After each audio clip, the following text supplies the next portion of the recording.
Well, tonight, ISIS is praising the student who plowed into people with a car yesterday and slashed victims at Ohio State University. They're calling him a soldier of the Islamic State. The horrifying attack could have been much worse and would have been if it weren't for the fast response of an Ohio State University police officer, pictured there on the screen. He shot the killer dead within minutes.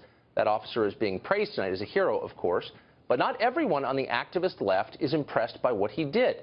Some have imputed racial motives to the shooting. Among those is radio show host and author Tariq Nasheed. He tweeted this yesterday. So white officer Alan Harupjo shot and killed the black Somali stabbing suspect in Ohio and is being paraded as a hero. That's interesting. Well, Tariq joins us now to explain. Tariq, thanks a lot for coming on the show. Thank you so much for having me, Tucker. Oh, of course. This struck me when I read it as a pretty cowardly thing for you to say for a bunch of reasons, but mostly because it's so imprecise. Okay. You don't spell out what you mean. You say that that's interesting. Why is that interesting? Would it have been better if this guy, the murderer, had continued to hack people with a butcher knife? Is that what you're saying? What are you saying? No, I'm saying, Tucker, what's cowardly is to make up a false narrative that I didn't say or even imply by saying that I was not impressed or I was dissatisfied with the police's work. And basically, that tweet was very vague. It was very neutral. It was basically a statement. It wasn't even my opinion. So for you to start off the segment saying that it was cowardly, that's disingenuous. Look, I'm having you on, Tariq, to explain yourself, and I'm asking you, what did you mean by that? Is the guy, the police officer who shot this guy a hero, or isn't he? I'll be glad to answer that, but I don't want to do the false narrative thing because that's just very disingenuous, and I like to bring truth to power. The question. Now, let me explain what I meant. Yeah. Okay. No, I didn't think that the guy was wrong for what he did. The guy was a hero. The comment wasn't meant to racialize the actual shooting and the event itself. When that happened, online, there were a lot of people who played the race card, and the minute they found out who the suspect was, they kept talking about black Somalian, then they started talking about Black Lives Matter, then they started talking about Obama, then they racialized it. So, that's normal. I'm sorry, Okay. so there's only so much I could take. I spent all afternoon listening to your podcast, which is the most racialized thing I think I've ever listened to in my life.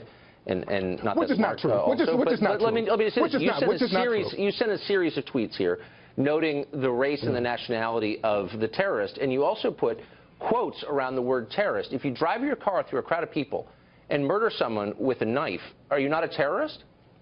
Why did you put quotes around? I didn't say that the man. I didn't say that the man wasn't a terrorist. Tucker, are you going to say anything honest before we get the interview started, or it's just going to be a bunch of projections I'm asking you what you meant. Why did you put quotation white supremacist marks around the word terrorist? Okay. Because I didn't know if the guy was a terrorist or not. I didn't know if he was a suspect. I didn't know if that was the only suspect. So I didn't have all the facts. I wanted to wait for all the facts to come in before I labeled people, which is what you should do. Okay.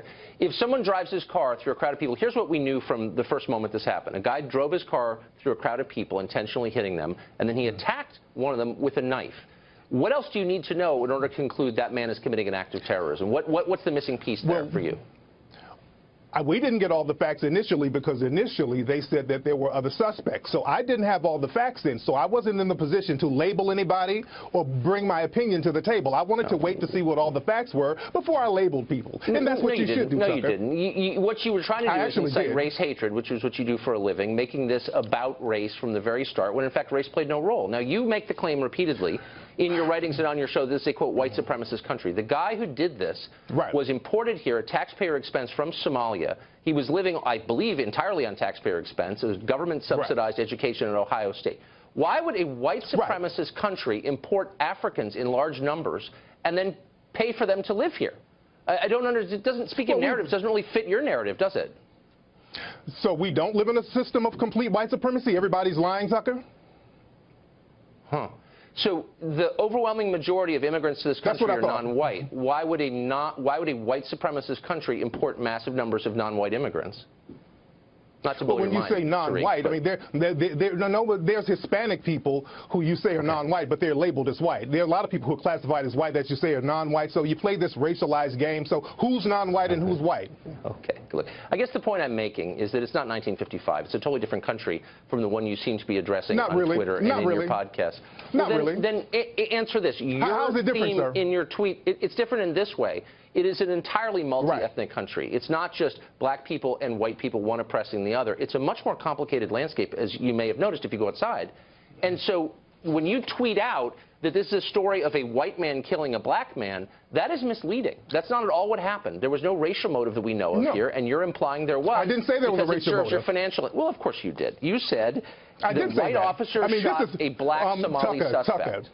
Tucker. This is Fox News. You guys are the race casino. Forget about the race card. You play the race casino. Right. So it's very hypocritical for me to specify the race of a suspect and a police officer, and that is supposed to be some kind of problem when you guys do it all the time and arbitrarily blame black people for everything negative in this country. Here, I'm not even going to rise to the debate. Let me just say that I think when normal people, and I'm excluding you from that category, watched what happened yesterday, they didn't see the race of the terrorist or the race of the cop. They saw an American stopping a lunatic from murdering more people on a college campus. So why did your white supremacist colleagues make it racial? So why did they make it racial? Why did so many people in the right? How did they make it racial?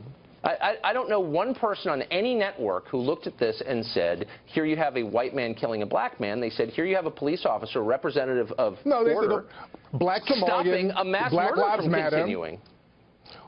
So was it Black Lives Matter fault? You guys always seem to blame Black Lives Matter, and Black Lives Matter is any black person you choose to make Black Lives Matter. So right, okay, I'm missing the thread of your argument, but I think you've made your you're not point. Missing it.